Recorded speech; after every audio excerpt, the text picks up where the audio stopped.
Bismillahirrahmanirrahim and Assalamu alaikum. Dear students, our today's lesson is again from your chapter Evolution. In today's lesson, we will discuss that how the eukaryotes evolved from the prokaryotes. Fossil records indicate that the eukaryotes evolved from the prokaryotes somewhere between 1.5 to 2 billion years ago. Two proposed pathways describe the invasion of the prokaryotic cells by the two smaller prokaryote cells. They subsequently became the successful included as a part of now much larger cell with additional structures and capable of additional functions. The process involves in the evolution of eukaryotes are the endosymbiosis and the membrane infolding. So first of all we will discuss the process of endosymbiosis. So first of all we will discuss the phenomena of the endosymbiosis. According to the research conducted by the Lynn Margulis, supports the hypothesis that the two separate, mutually beneficial invasions of the prokaryote cells produced the modern-day mitochondria and the chloroplast as eukaryotic organelles.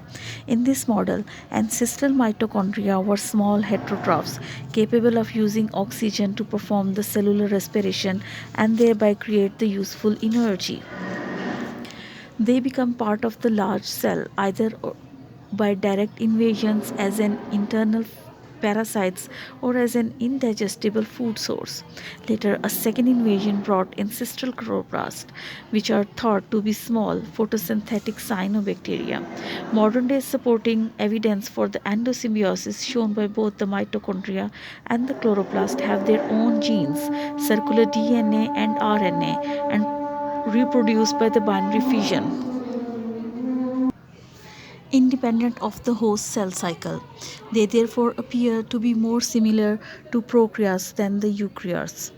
By the figure given below, you can easily understand the phenomena of the endosymbiosis, that how the ancient prokaryotes have eaten these aerobic prokaryotes as well as the photosynthetic prokaryotes or the bacterium, which was now become the part of the eukaryotic cells. So these you can say the ancient bacteria have developed the symbiotic relationship with the ancient prokaryotes, which become their as now the part of the eukaryotic cell as the organelles. So due to this symbiotic relationship, this phenomena is called the endosymbiosis. So students, you can describe the origin of the mitochondria on the basis of the endosymbiosis phenomena. That the aerobic bacteria were the mitochondria in the past times, which were engulfed by the prokaryotes but not digested by them. So mutually a beneficial relationship was developed. Similarly, photosynthetic bacteria, which was the cyanobacteria, was also engulfed by the prokaryotes, which was not digested by them and become the present day chloroplast. Now, the theory of endosymbiosis is proved by the structural, functional, and the genetic evidences.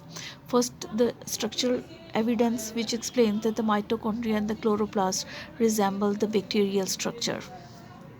Next is the genetic evidence that the mitochondria and the chloroplast have their own circular DNA like the bacteria. And the third is the functional evidence of the endosymbiosis, that the mitochondria and the chloroplast move freely within the cell. Mitochondria and the chloroplast reproduce independent of the cell. So on the basis of these three evidences, the theory of endosymbiosis has been proved. Now students, the figure given on this page will explain you the second process of the evolution of the prokaryotes, or sorry, the evolution of the eukaryotes from the prokaryotes, which is called the membrane infolding. So according to this phenomenon, the invasions of the host prokaryote cell probably were successful because the host cell membrane infolds to surround both invading prokaryote cells and thereby help transport them into the cell. The membrane did not dissolve and remain intact and thereby created a second membrane around the promitochondria and the chloroplast. It is also known that in the modern day eukaryotes, the inner membrane of both the mitochondria and the chloroplast contains structures more similar to prokaryotes than the eukaryotes, whereas the outer membrane retains eukaryotic characteristics. It is also suggested that the continued membrane infolding created the endomembrane system. It can be said that possibly the first eukaryotic cell type was miraculously born from the prokaryotic, symbiotic, and the multicellular interactions. So these two processes, which are called the endosymbiosis and the membrane infolding, will explain that how the eukaryotes have been involved from the prokaryotes. So this is our today's lesson. Thank you and Allah Hafiz.